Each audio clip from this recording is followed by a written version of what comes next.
Bagong dating na naman to. Galing sa laot.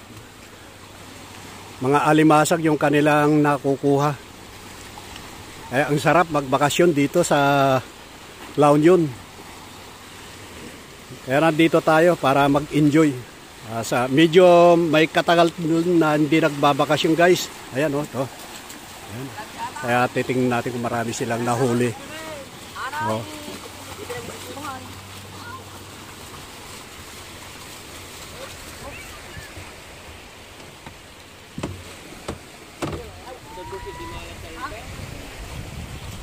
Titignan natin yung kanilang huli. Lapu-lapu. Ay, kukunti lang. Pasirit na. Pasirit man. Uy! Awamat!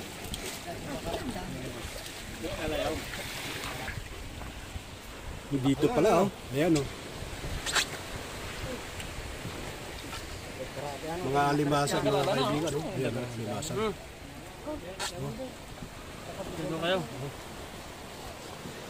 Dito pagka pumunta ka, nakisama ka sa pag-ahango ng bangka. Meron kang konsiderasyon na bibigyan ka ng ulam. Ganito talaga ang buhay rin sa probinsya.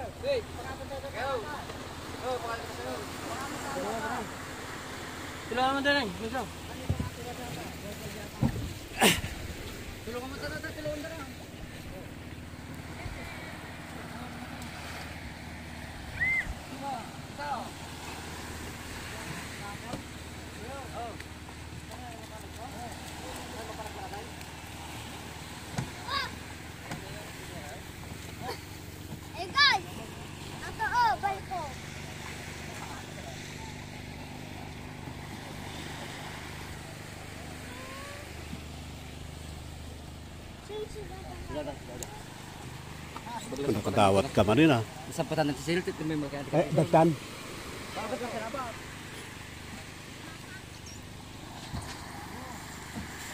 Alimasag ang nahuli nila. Puro alimasag, yun ang kanilang nahuli dito. Hindi isda. Minsan mayroon isda rin. Pero alimasag yung priority nilang nahuli talaga. Kaya lang kukunti. Ayan o. Puro alimasag. Guys, oh, naku, alimasag ulit. Tingnan yung kanilang aquarium mo. Masaya. Uy, may isda pa, ha? Ito, 350. Apa, yung nalaka? Ampaw? Hindi, talagang local yan. Ah, local ba? Yan ang local. Sa palengke yan. Sa palengke ang bagsak niyan. Eh, kaya no kaswari kan pag bumili ako, di mga 250 na lang. Ay, hindi yan. 400 ng bintang ko. Dumayo pa ako rito. Konsiderasyon lang. Oh, yan mga guys. Pag gusto nyo bumili ng alimasag, pumunta kayo dito sa aking sariling bayan. Dito sa Aringay Beach, La Union. Aringay, La Union. Bayang mo ang big boss namin. Ayan. Oh, kilala nila ako rito. Ayan. Kaya tinatawaran ko yung alimasag dito. Mura lang. 700 isang kilo. Pagka sa akin kayo bumili.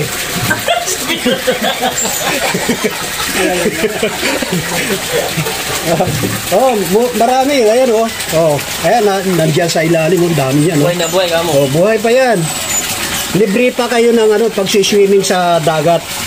Ako nang bahala sa inyo. Pero yung cottage may bayad pag overnight. 1,000.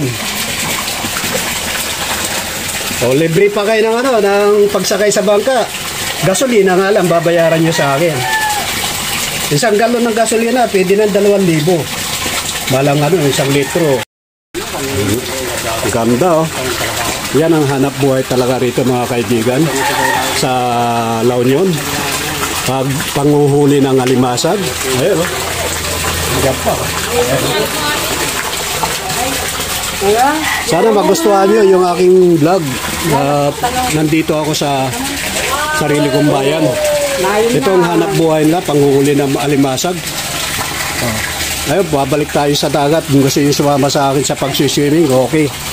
Ha? Itutur kayo sa dagat. Pwede kayo sumisid sa ilalim ng dagat pa. Kaya maraming salamat. Ayan, yung aking mga kamag-anak dito. Lahat dito nagkakaisa. Thank you, Ading, ha? Salamat po. Ayan. Uy, sasabungin. Na manok, oh. Dong, marami ako kaya ako, Dong. Ayun, oh. Aray, sasabungin na kita, Han. Ang pengkol, dito na eh. Yan. Yan, bakit napipintas? Mga manok na sasabungin, oh. Guys, oh. Hoy, dadon! Oh. Mga nag-aalaga sila ng sasabungin na manok dito. Tabing dagat. Ayan.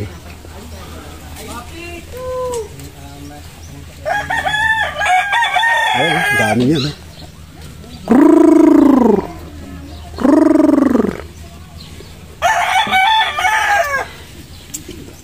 Nyo na ito, ilakla ko yun. Mabalik magal no, gumatangga ko. Mabalik na ta. Ano, i-promo tayo, ha? Jay, bakit rin tayo dito na eh. Manuti ko ati may sa ati presyo yung kas mga Regan. 3,500. May lahi pa, parang Texas, oh.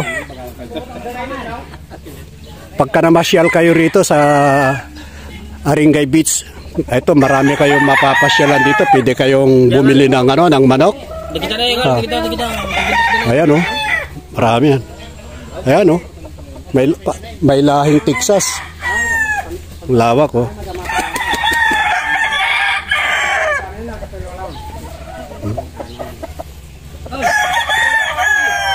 Pati mo manukan, patulog.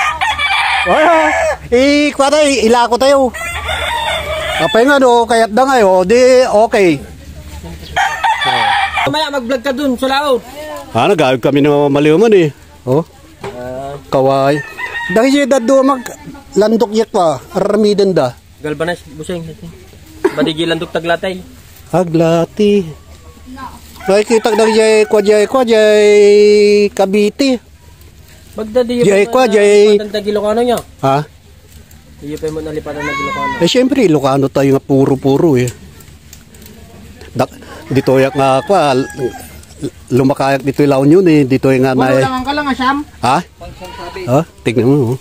Ganyan pala yung paggawa nila. Kawayan lang, simple lang mga kaibigan. Yung, itong binibili nila. Kasi hindi kinakalawang yung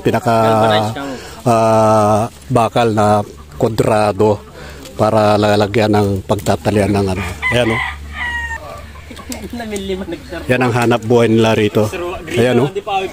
Naggagawa sila ng panghuli ng halimasag.